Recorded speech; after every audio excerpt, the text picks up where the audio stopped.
Ayan, magandang araw sa inyong lahat mga idol. Ayan, panoorin niyo po si Epipenio Labrador. Laki naman ng Katoliko sa simbahan Yung kanyang as mga INC. So pinagsasabi. hindi naman kailangan tapatan pa. Ayun, napakalinaw po mga minamahal kong mga kababayan. Alam nyo, sa mensahe pong ito ng pari ay butata po itong Mongoloid, itong Mongoloid na leader po ng Iglesia ni Manalo.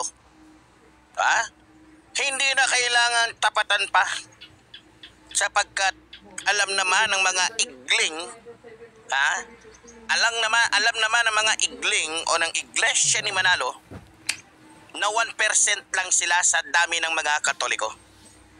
Naniniwala ako na maliban na kinumbinsi o hiningi ni Marcoleta yung tulong ng kanyang mga leader sa Iglesia ni Manalo, malamang nagbigay ito, alam nyo na, pampalubang loob.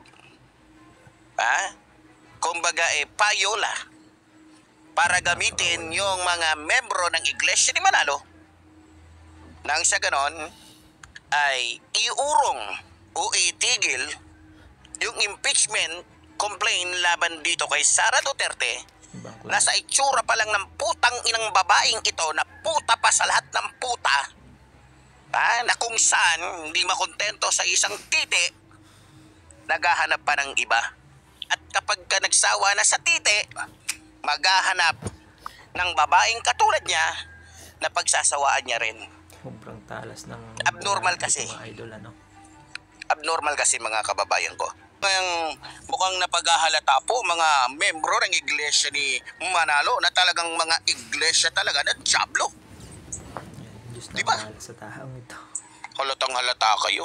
Sobra. Kayo mga membro ng Iglesia ni Manalo, huwag yun ang gamitin. Ilabas nyo na yung tunay. Patayo nyo pa gamitin yung tunay ninyong reliyon. Iglesia ni Manalo na mga siraulo, mga gago, nagkukunwari lang na mga lingkod ni Kristo, pero ang totoo, lingkod ng diablo. Na kung saan hindi marunong sa salita ng Diyos. Hindi yan totoo. Hindi yan totoo, Ka-Epi. Magagaling sa salita ng Diyos ang Iglesia ni Kristo. Tama. Magagaling mangaral. Pag nangaral pa nga, akala mo kung sinong matuwid eh. Ang sabi ng banal na spirit. Putang ina nyo ka. Alam nyo ba na ang reliyon ninyo, Grabe. kung mahihambing sa kulto at sa gangster ay halos parehong-pareho?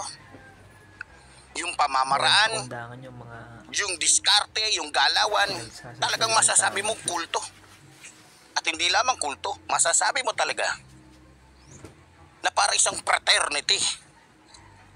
Para isang fraternity.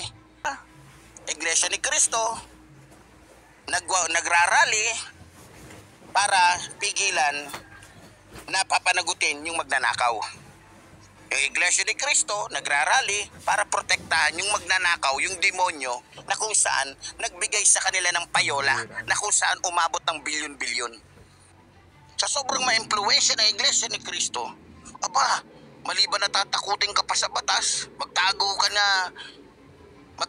na kasi ganito, ganyan, mag-ipon ka na ng pera, ganito, yan, magaling kayong manakot.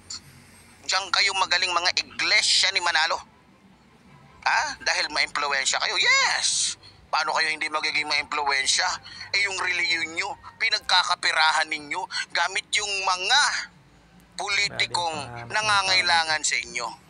Alam nyo, ang yabang talaga nitong Iglesia ni Manalo eh. Sabi nila, hindi daw sila namemera. Hindi daw sila nagkakapera tuwing eleksyon. Pero eto ang sikreto. Alam nyo ba? Kahit ano lang. Na kapag mayroong problema, yung mga membro ng Iglesia ni Cristo, lumalapit yan doon sa mga politiko na kung saan tinulungan nila. At ang inihinging pabor? Tulungan yung si ganito, si ganyan. Siyempre, ito namang mga politiko nito na tinulungan ng reliyon na ito. Siyempre, kikilos, gagamitin yung kanyang impluensya, kakausapin si attorney, kakausapin si judge, kakausapin si regional director, kakausapin si provincial director.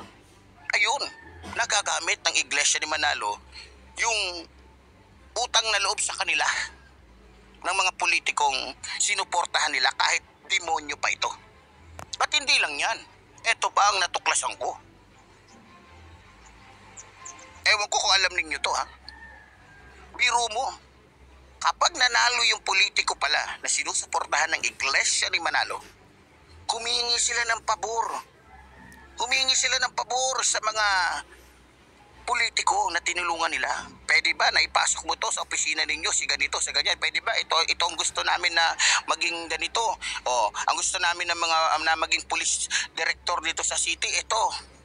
Natural. Yun ang susundin ng isang politiko para lamang suportahan siya ng Iglesia ni Manalo.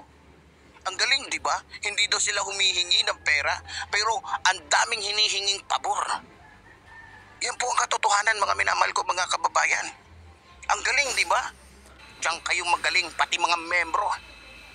Ha? Yung mongoloid ninyo na leader na si Eduardo na walang awa sa kanyang sa kanyang ina at kapatid, grabe, sinasanto nyo.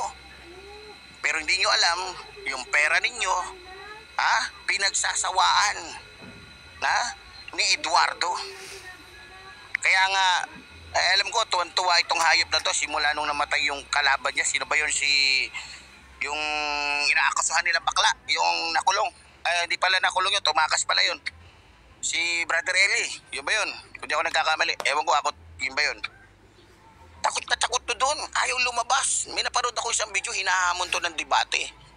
Putang ina, hindi makalabas. Kasi bobo, tanga, gago. Umaasa lang sa kanyang mga ministro. Dahil anak nga siya ng leader o apo, ayun.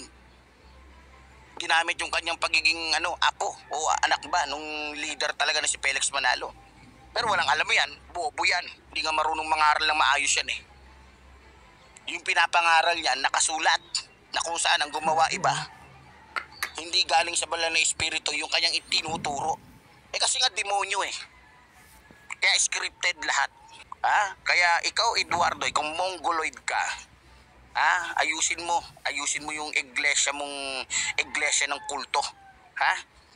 Pero ganoon pa man, mga minamahal ko, mga kababayan, ako'y natutuwa sapagkat hindi hinayaan ng ating mga kapatid sa Iglesia Katolika na mamayagpag yung kasamaan, katarantaduhan, kagaguhan, kademonyohan ng Iglesia ni Manalo.